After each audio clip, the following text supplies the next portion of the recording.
नमस्ते, मैं सुलता महाराणा। आप सबका स्वागत है SM education the educational platform. आज हम MST 5 प्रश्न 5 को पढ़ेंगे और उसके उत्तर की व्याख्या जानेंगे। प्रश्न 5 है, पाश्चात्य विद्वानों द्वारा प्रतिपादित काव्य हेतुओं पर प्रकाश डालिए। तो चलिए हम इस प्रश्न के उत्तर को जानते हैं।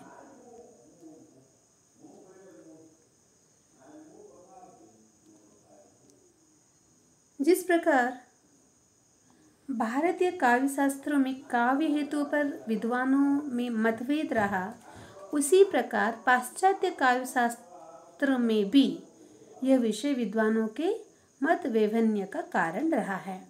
यानी जिस प्रकार भारतीय काव्य शास्त्रों में भी मतभेद रहा, हमने प्रश्न 4 में इसके बाद प्रश्न 4 या प्रश्न 3 में शायद प्रश्न 3 में हम इसके बारे में पढ़े थे कि भारतीय विद्वानों द्वारा या आचार्य द्वारा किस प्रकार काव्य हेतुओं में जो विभिन्नता था, मतभेद था, उसे जाना था। इस तरह से हम पाश्चात्य विद्वानों के भी मत को जानेंगे। तो जाहिर है कि मतभेद रहेंगे ही, अलग अलग विचार रहेंगे।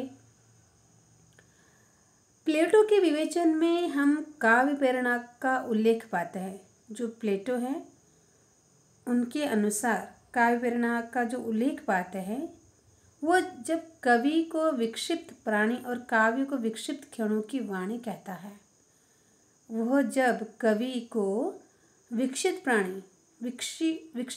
प्राणी और काव्य को विक्षिप्त क्षणों की वाणी कहता है और कवि की विक्षिप्तता को साधारण विक्षिप्तता से भिन्न मानता है, यानी उनके जो फिजिकल शारीरिक जो कार्य है या शारीरिक चीज़ें है वैसे जब अलग सोचते हैं, तो प्लेटो के विवेचन में हम काव्य प्रेरणा का उल्लेख पाते हैं। फिर क्या होता है, तो निश्चय ही वो यह स्वीकार करता है कि कवि काव्य प्रेरणा और पोएटिक इंस्पायरेशन के क्षणों में रचना करता है। उसने यह स्वीकार किया है कि ऐसे क्षणों में वह उन बातों को सोच लेता है जो तर्क से परे होती है, यानी तर्क संगत नहीं होती है। स्पष्ट है कि वह कवि को असाधारण मानता है और उसकी शक्ति को असामान्य मानता है। हम चाहे तो इसे प्रतिभा कह सकते हैं। उन्हें कलाकार के लिए चिंतन और कला शिल्प से परिचित होना भी आवश्यक माना है। तो कलाकार के लिए चिंतन और कला शिल्प दोनों चाहिए। अध्ययन से ही यह परिचय प्राप्त हो सकता है। अगर आप बहुत सारे पुस्तक पढ़ोगे तो आपको ये ज्ञान प्राप्त होगा। इसके अतिरिक्त उसने अभ्यास और शिक्षण को भी महत्व दिया है। इस प्रकार सफल कलाकार के लिए उसने प्रतिभा, चिंतन, अध्ययन, अभ्यास और शिक्षण को आवश्यक माना है। तो सफल कलाकार होने के लिए क्या क्या चाहिए? एक प्रतिभा चाहिए जो कि हमारे अंदर होती है और जो पूर्व जन्म से भी आती है। चिंतन होनी चाहिए हर एक विचार पर अच्छे से, अध्ययन भी होनी चाहिए और अभ्यास होना है और शिक्षण आवश्यक है। तो ये सब चीज़ें हमें चाहिए एक कलाकार बनने के लिए।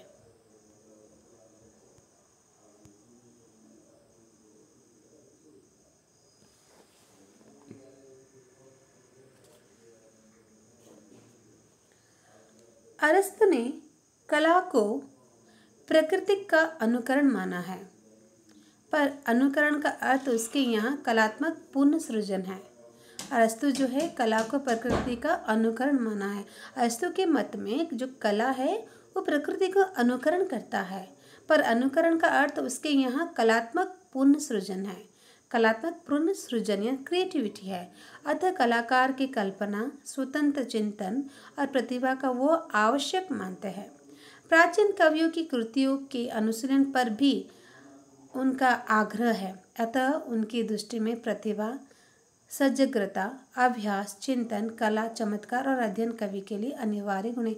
प्लेटो के जैसे अरस्तु भी यही मत देते हैं कि जो कला है वो प्रकृति का अनुकरण करता है और पर अनुकरण का अर्थ उसका यहाँ कलात्मक पुनर्सृजन है और कलाकार में कल्पना, स्वतंत्र चिंतन, प्रतिभा तो आवश्यक है, और वही सब गुण जो है कि उनकी दृष्टि में प्रतिभा, सजगता, अभ्यास, चिंतन, कला, चमत्कार और अध्ययन कवि के लिए अनिवार्य गुण है। होरेस कहते हैं, कुशल अनुकर्ता से मेरा अनुरोध है कि वह सच्चे प्रतिमानों के लिए जीवन और नीति का अध्ययन करे और वहीं से जीवन की सहज भाषा ग्रहण करे। तो होरेस जो है उनका मत है कि कुशल अनुकर्ता से मेरा अनुरोध है कि वह सच्चे प्रतिमानों के लिए जीवन और नीति का अध्ययन करे और वहीं से जीवन की सहज भाषा ग्रहण करे। इस वक्तव्य से स्पष्ट है कि वह सूक्ष्म निरीक्षण और अध्ययन को आवश्यक मानते हैं। होरेस नियोतालमेस से भी प्रभावित थे और नियोतालमेस प्रतिभा और शास्त्र ज्ञान के समीकरण पर बल देता था। अतः होरेस ने भी इन दोनों हेतुओं को स्वीकार किया है। इसके अतिरिक्त रचनात्मक के लिए उसने जो शब्द इन्वेंशन प्रयोग किया है उसे भी उसे भी यही संकेत मिलता है कि वह नवीन उद्भावना को आवश्यक मानता था। नवीन उद्भावना प्रतिभा से ही संभव है। अतः होरेस प्रतिभा को महत्वपूर्ण काव्य हेतु मानता था। उत्कृष्ट काव्य के लिए वो सजग विवेक और सही चिंतन को भी आवश्यक मानता था। The secret of all good writing is sound judgement. इस प्रकार होरेस के अनुसार काव्य हेतु हुए प्रतिभा, शास्त्र ज्ञान, सजग विवेक और चिंतन। तो आपने जाना, पहले हमने प्लेटो के बारे में जाना, फिर अरस्तु, फिर होरेस के बारे में जाना। ओके, लोंजाइन्स का मत था कि प्रतिभा आकाश से यूं ही नहीं टपक पड़ते। तो दूसरे काव्य शास्त्र, पाश्चात्य काव्य शास्त्र लोंजाइन्स, वो उनका मत था कि ऐसे आकाश से ही प्रतिभा नहीं टपक पड़ती है, उसके लिए परिश्रम अपेक्षित है, बिना परिश्रम से कुछ नहीं मिलेगा।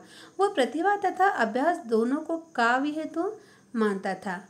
उदात्त तत्व के विवेचन में उसे 5 बातों को आवश्यक माना है: महान धारणाओं की क्षमता, विषय की गारिमा, भावावेश की तीव्रता, समुचित अलंकार योजना, गरिमामय रचना विधान। तो ये सब थे लोंजाइन्स के मत। तो ये सब चीज़ें चाहिए।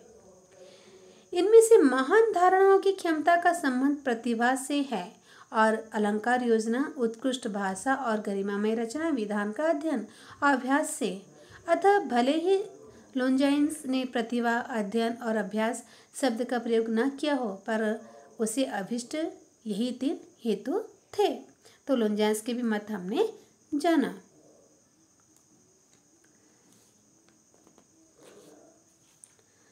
नव्य शास्त्रवादी युग के विद्वान का बल शास्त्रीय नियमों के पालन पर और ऐसी कविताएं लिखने पर था जो नीति उपदेश दे या पाठक का ज्ञान अभिवर्धन करे। अतः वे एक और कवि के लिए आवश्यक मानते थे कि वो शास्त्रीय ग्रंथों से परिचित हो, शास्त्र नियमों से अवगत हो, प्राचीन ग्रंथों का अध्ययन करे और दूसरी ओर नीतिवादी और ज्ञानवान हो। यद्यपि वे प्रतिभा तथा प्रेरणा को आवश्यक मानते थे, तथापि वे नियम पालन पर अधिक बल देते थे।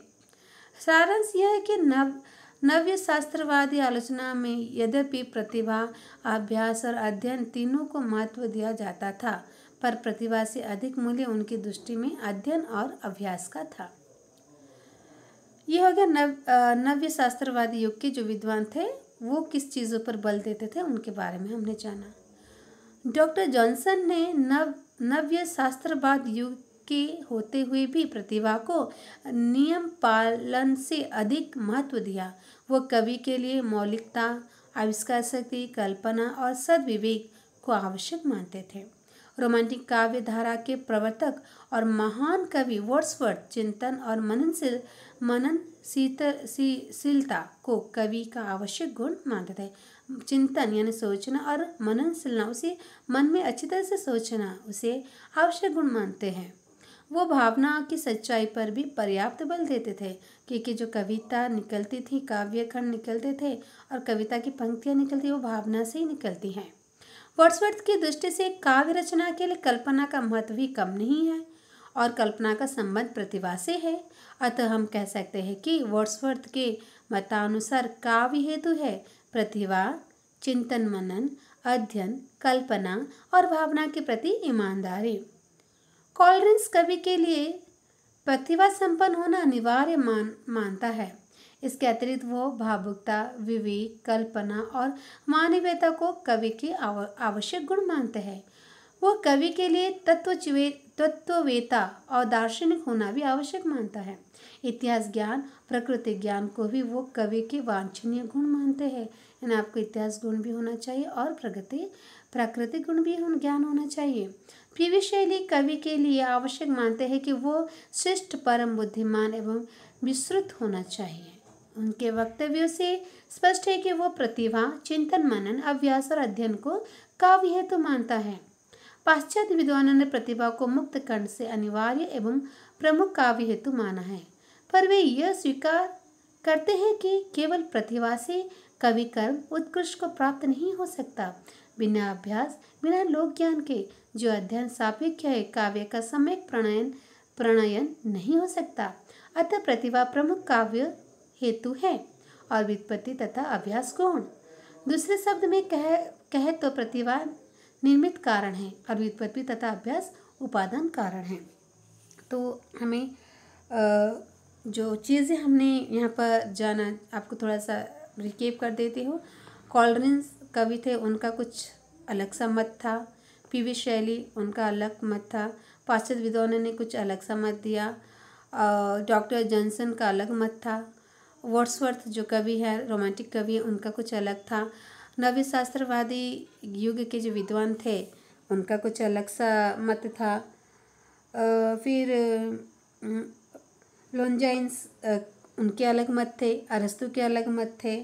तो इस तरह से जो पाश्चात्य कवि थे, उनका अलग अलग मत था कि काव्य किस तरह से रचा जाता है।